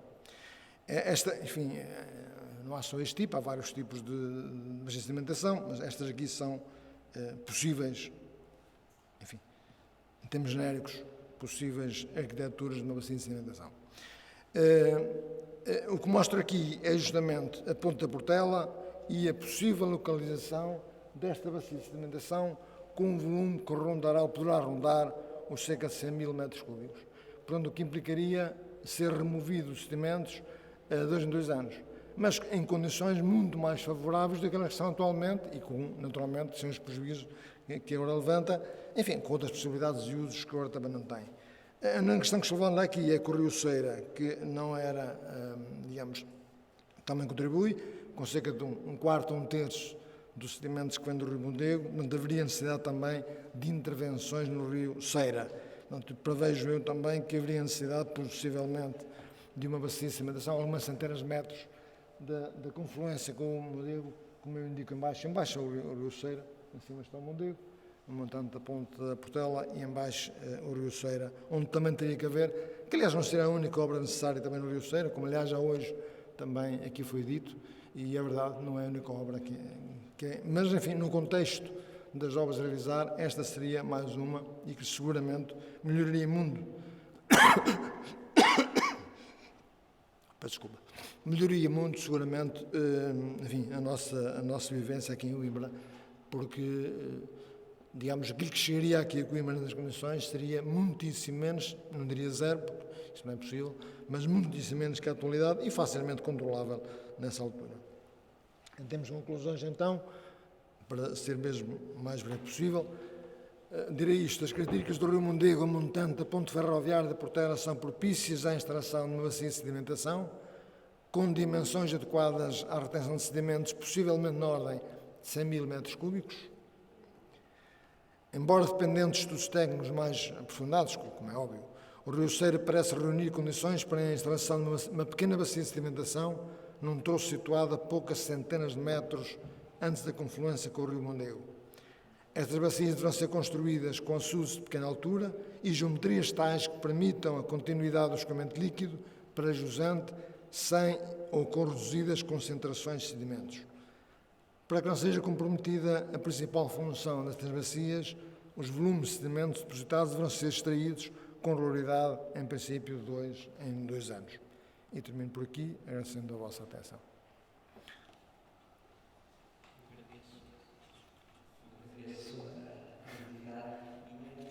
A continuância da comunicação. Parabéns. E vamos passar para a última comunicação, que é a pegada hídrica de estudantes universitários, Universidade de Coimbra, Portugal, Conhecer para Sensibilizar. É uma comunicação que vai ser apresentada pela doutora Adélia Nunes e trata-se de uma investigação em curso, em parceria com a doutora Carolina Correia e comigo.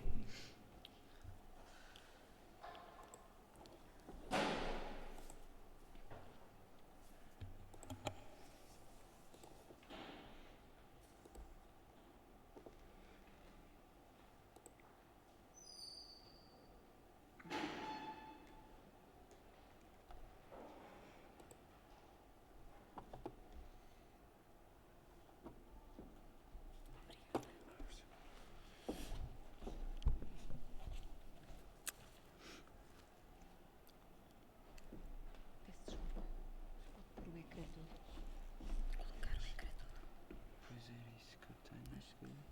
Display. Exatamente. É isto. Ora, muito boa tarde a todos. Obrigada pela vossa presença e resistência também. Como o senhor moderador já disse, esta comunicação versa sobre a pegada hídrica de estudantes universitários e eu deixo aqui uma pergunta provocatória que é: conheces a tua pegada?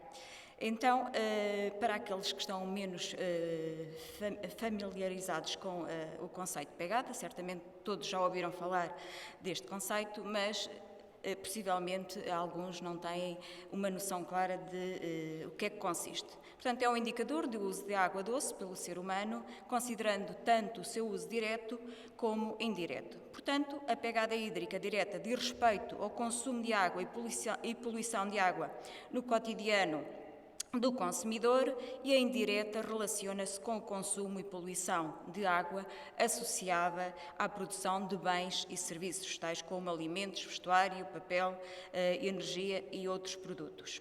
O conceito de pegada hídrica relaciona-se também com o de água virtual, definida como o volume total de água que, direto ou indiretamente, entra na cadeia de produção de cada um dos produtos ou serviços.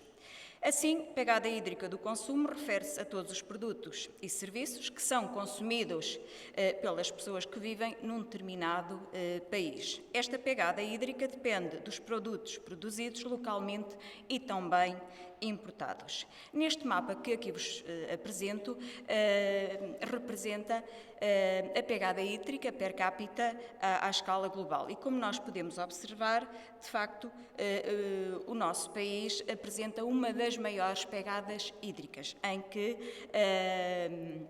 anualmente são consumidos per capita mais de 3.000 metros cúbicos. Ora, localizando-se Portugal num clima dominantemente mediterrâneo e face à variabilidade inter e intra-anual que assinala nos quantitativos de precipitação, assim como na ocorrência e recorrência de secas, é cada vez mais importante, urgente, premente promover o uso sustentável deste recurso que cada vez está mais ameaçado. Assim, o objetivo do presente trabalho consiste em avaliar a pegada hídrica de jovens cidadãos, mais especificamente estudantes da Universidade de Coimbra, e sensibilizá-los para o uso sustentável da água. E também aferir se o género e a nacionalidade são importantes quando nós estamos a analisar o consumo de água por parte desses estudantes, tendo em conta, sobretudo, os hábitos alimentares e os comportamentos diários que mais interferem no consumo semanal de água. A metodologia consistiu, então, na avaliação individual da respectiva pegada, através da aplicação de um questionário que se encontra disponível neste link ou neste site que eu aqui refiro, aguapath.pt, Project da União Europeia, em cujos cálculos se baseiam nas necessidades de água por unidade de produto de acordo com o país de residência. O inquérito é constituído por 13 perguntas, abrangendo o estilo de vida de quem participa nesse inquérito, em particular os hábitos alimentares e a forma como utilizam a água em casa. Nesta fase inicial, aplicou-se então o inquérito a 130 estudantes da Universidade de Coimbra.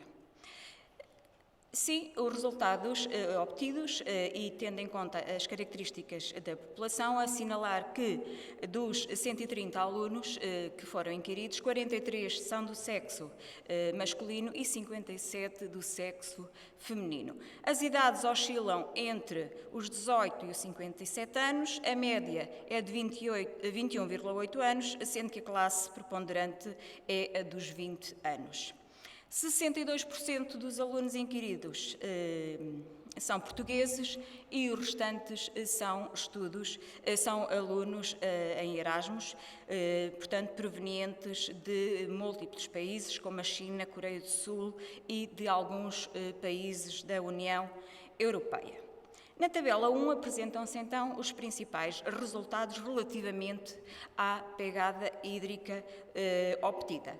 E o que nós podemos observar é que, de facto, o valor máximo semanal obtido ocorreu ou foi registado por um elemento do género masculino e também de nacionalidade portuguesa. Em contrapartida, o valor mínimo assinalado correspondeu igualmente a um elemento do género masculino, mas com outra nacionalidade. Relativamente ao género e à nacionalidade, aplicámos alguns testes para ver se de facto havia diferenças estatisticamente significativas ao nível da variância e também da média. O teste de Levene, que mede então as diferenças, se há ou não diferenças estatisticamente significativas entre estas duas variáveis, mostra que de facto elas são evidentes, uma vez que o significado é inferior a 0,05, tanto para o género como para a nacionalidade. Já o teste T, que mede as diferenças e avalia se são ou não estatisticamente significativas, diz-nos que apenas se assinalam diferenças entre o sexo masculino e feminino e não há diferenças em termos médios para a nacionalidade. De referir também que os valores médios obtidos para o sexo masculino são superiores ao feminino, em aproximadamente 2.000 litros por semana, enquanto que as diferenças obtidas para a nacionalidade não mostram, de facto, diferenças muito relevantes. Assim, quando se analisa as características da dieta alimentar, verificamos que há, de facto, uma correlação exponencial entre a pegada hídrica e o número de vezes que se ingere carne por semana. Sendo assim, os alunos que, enfim, praticam uma dieta vegetariana ou vegana são aqueles que assinalam as menores pegadas hídricas, contrariamente àqueles que comem carne 5 ou mais vezes. E, de facto, quando nós analisamos os dados da tabela lateral, podemos verificar que na produção de 1 kg de fruta ou de carne, há diferenças muito significativas no que diz respeito ao consumo de água. Nós temos aqui um valor máximo obtido para a carne de vaca, que necessita de mais de 15.000 litros para poder para se formar, contrariamente aos vegetais, em que para um quilograma são necessários 300, 400, 900 litros de água. Ora, os resultados que se seguem mostram efetivamente esta correlação entre a pegada hídrica média e os tipos de carne que cada estudante come com maior frequência. Neste caso, há uma relação também ela exponencial, inversa, entre os tipos de carne e quem efetivamente não ingere este alimento. aparecendo assim a carne de vaca como aquela que mais contribui, ou o consumo de carne de vaca como a que mais contribui para as elevadas pegadas hídricas que nós assinalamos. Sendo que os que não comem carne ou ingerem carne de galinha assinalam, regra geral, pegadas hídricas mais reduzidas. Relativamente ao género e à nacionalidade, verificamos que, de facto, há diferenças estatisticamente significativas no que concerne ao consumo de carne e verificamos que, de facto, os alunos, e tendo em conta o género, são, sobretudo, os estudantes de sexo masculino que ingerem maiores quantidades de carne e, sobretudo, todos os tipos de carne, onde se inclui, naturalmente, a carne de vaca e também a de porco, que obriga, então, a um consumo mais elevado de água.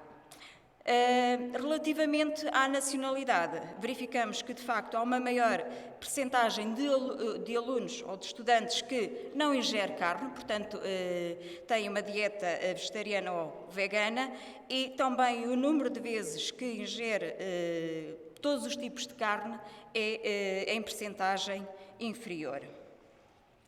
Relativamente ao consumo de massa, que em regra necessita por cada quilograma de 1850 litros, também há algumas diferenças que nós podemos salientar.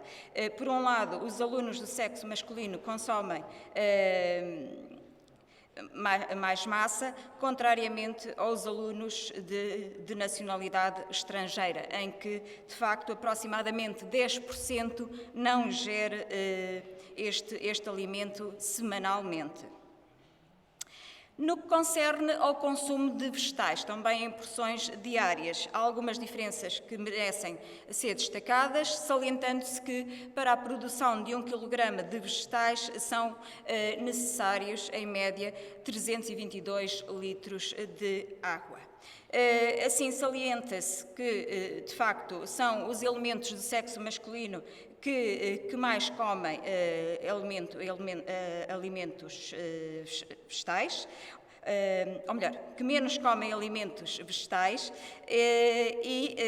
sendo que os estrangeiros também comem semanalmente mais porções de vegetais e frutas. Relativamente ao consumo de água e, sobretudo, atendendo ao número de banhos e à respectiva duração, verificamos que aproximadamente 75% dos jovens inquiridos toma de 5 ou mais banhos por semana, sendo que mais de 50% demora mais de 10 minutos no respectivo banho. Salientando agora as diferenças em termos de género para o número de banhos e também tendo em conta a nacionalidade, verificamos que, de facto, neste caso são as jovens de sexo feminino que demoram mais nos banhos, o que representa um maior consumo de água. Relativamente à nacionalidade, o que é possível observar é que, de facto, uma boa percentagem, que ronda aos 15% dos estudantes inquiridos, toma menos de um banho por semana, o que quer dizer que, de facto, diminui de forma muito relevante, muito significativa, a respectiva pegada hídrica. Assim, e para terminar, referir que a pegada hídrica dos estudantes da Universidade de Coimbra, tanto nacionais como estrangeiros, situa-se abaixo da média europeia, que ronda aproximadamente 35 mil. Nós verificamos que, através dos nossos resultados, que a média é de 25 mil, portanto há uma diferença de aproximadamente 10 mil litros por semana. Ainda somos mais comedidos, mas não quer dizer que não se desperdice e não se utilize de forma bastante grande a água. A pegada hídrica do consumo dos estudantes depende principalmente dos hábitos alimentares, relacionados com a quantidade e com o tipo de carne consumidas por semana, sobretudo quando o consumo está associado a carnes vermelhas. O sexo e a nacionalidade são importantes nas diferenças observadas, assinalando os estudantes de sexo feminino e estrangeiros menor consumo de carne e, sobretudo, menos carnes vermelhas. Portanto, ou praticam uma dieta vegetariana ou vegana, ou então consomem mais frequentemente carnes brancas. No que se refere ao consumo de legumes, a relação é inversa, ou seja, são os estrangeiros e as estudantes que consomem semanalmente o maior número de doses.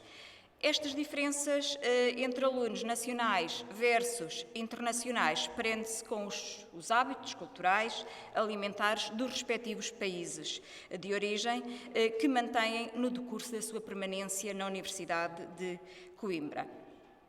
Então, também referir que uma alimentação baseada em alimentos de origem vegetal reduz a pegada hídrica em aproximadamente 2.300 litros de água por dia, o que significa uma redução de 1/3 face a uma dieta rica em alimentos de origem animal. Assim, a forma como usamos, gerimos e partilhamos o recurso água deverá passar por ações de educação ambiental e de sensibilização, pois grande parte da população, mesmo a estudantil e universitária, desconhece os impactos dos respectivos hábitos alimentares e diários em termos domésticos sobre os recursos hídricos e sobre o ambiente. Muito obrigada pela vossa atenção.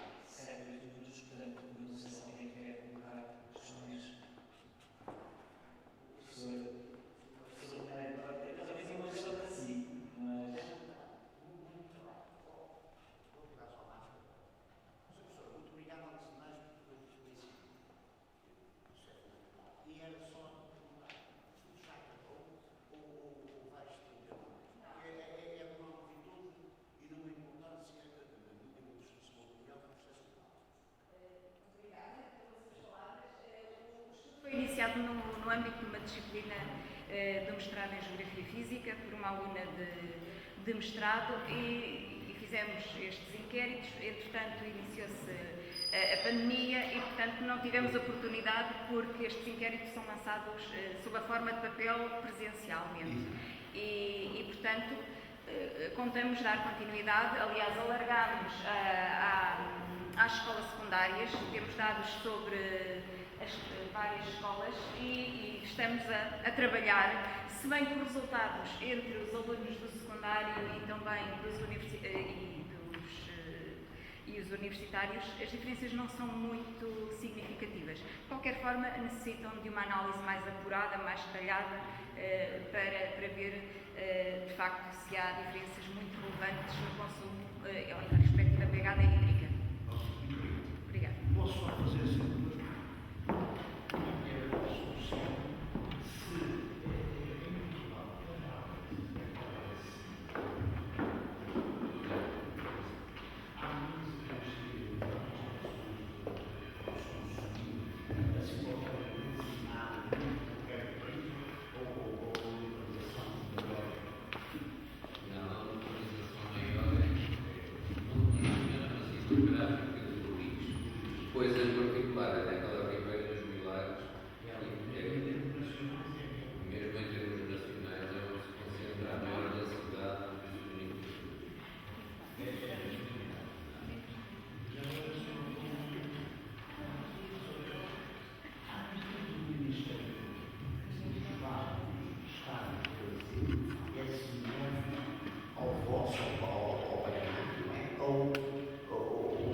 Assim, ideias muito marcadas.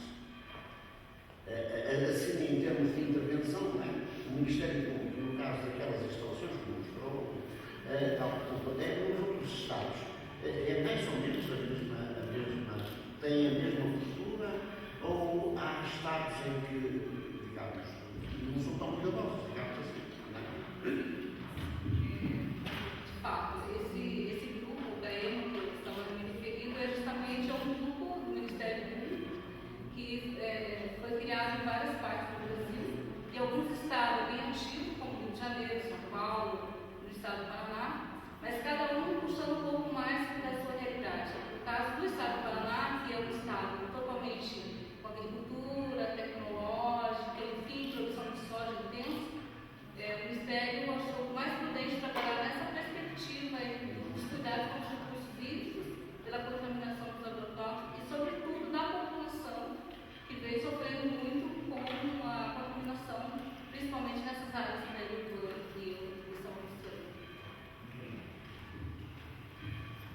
Antes de mais, eu quero agradecer porque a pergunta que o seu professor fez era aquela que tinha aqui guardada para a colega. E, portanto, olha, avançamos.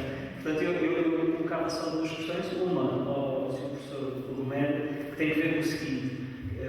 Eu acho que, é uma questão pessoal, mas parece-me que nos últimos anos as questões relacionadas com o risco têm ganho força. E a pergunta que eu proponho é esta, quer dizer, não sendo eu da área das medicinas, as faculdades de medicina têm acompanhado este crescente interesse pela questão dos riscos e têm-se preparado, nomeadamente, numa situação de crise, de calamidade, que o professor aqui, do ponto de vista conceptual, definiu muito bem. As faculdades têm formação, têm acompanhado esta preocupação dos riscos e têm formado profissionais que estão aptos e sensibilizados às questões, a situações de crise que podem perfeitamente acontecer nos próximos anos? Pois, doutor, eu creio que, infelizmente, e posso dar, digamos, quadro da minha escola. A minha escola foi o ICBAS, não é? Nós fizemos aqui os cursos de pós-graduado, de medicina veterinária, foram até aos mestrados. Entretanto, a partir de 2010, a CELB, a Agência Nacional do APSE, resolveu não deixar fazer cursos de medicina de catástrofe simultâneo para médicos e enfermeiros, porque dizia lá medicina.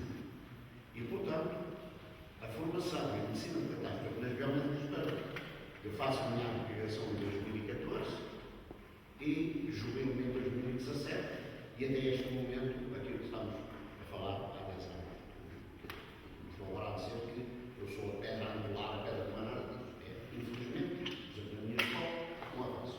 Embora haja neste momento dois alunos de doutoramento na área da catástrofe, um que é o doutor médico, o Dr. Paulo Carlos, antigo presidente do INEM, e o outro é o Dr. António Marques, que é um assessor do Dr. António Marques, que é anestesista e, portanto, muito interessado nisto. Infelizmente, agora está doente e parou um bocadinho do doutoramento, mas há dois doutoramentos importantes. Mas, lamentavelmente, não. Nós temos, por exemplo, em França, temos várias faculdades com o curso da medicina de catástrofe, para médicos, enfermeiros, farmacêuticos, veterinários, etc. Aqui em Portugal não acontece. Aliás, esta ideia de fazer o curso essencial de socorro a multi-indivíduos, exatamente para sensibilizar as pessoas a ver se conseguimos relançar as operações em então, há coisas pontuais, mas isto, como é que sabe, estas coisas têm que ser sustentadas. É como o brilhante estudo que estão a fazer, mas porque tropeça pela pandemia e depois vai tropeçar por outra coisa qualquer, e depois há um invejoso num sítio qualquer, começa a dizer que não vale a pena e tal, e assim tem a cabeça não para dizer que não. Foi o caso da nossa ATC. E digo isto porque houve médicos e enfermeiros que continuaram a fazer o curso em Barcelona e aqui em Portugal não foi puramente a chancela do grande, porque lá dizia medicina. Agora, medicina de cadastro, hoje em dia, é um termo amplo. Na medicina tem que tratar a gente, não pode tratar médico. São médicos e enfermeiros, os veterinários, os psicólogos e as pessoas que estão ligadas ao risco, que são as pessoas que não nada. Nós esquecemos, estamos para uma situação de catástrofe, quando há raios, tem que estar lá as pessoas que sabem mexer nos equipamentos internos, e sabem como é. Tem que estar lá vocês. E depois estão os outros, só entra no caso haver vítimas. Se não houver vítimas, o resto. Mas isto, o médico tem que perceber como é que aquilo se desenvolve. E as pessoas que lá estão em equipa têm que perceber também o que é que se pode fazer. Não é? Como o senhor também sabe, que eu penso que em Portugal está muito claro. Eu acho que uma das coisas essenciais é o aluno entrou à mente. Eu não consigo perceber porque é que não é obrigatório para toda a gente. Em todas as faculdades de medicina, o intuito de saber fazer os primeiros socorros, o curso essencial dos socorrismo, com a desfibrilação, com tudo isso. Já percebe? Até mesmo nós, a nível dos nossos bombeiros, é preciso o indivíduo para mexer no desfibrilador, tem que estar devidamente codificado, é aquilo que pode mexer, mas já não é o outro, não é? Como se aquilo fosse uma coisa do outro mundo. Quer dizer, temos que desacralizar estes procedimentos. Não sei se respondi. Claro, eu estou a impressão muito bem. Não sei se alguém quer colocar mais alguma questão. Então, neste caso, eu finalizaria esta sessão. Agradecer a todos que estiveram aqui presentes, agradecer aos conferencistas e amanhã, com certeza, teremos mais comunicações e mais congressos.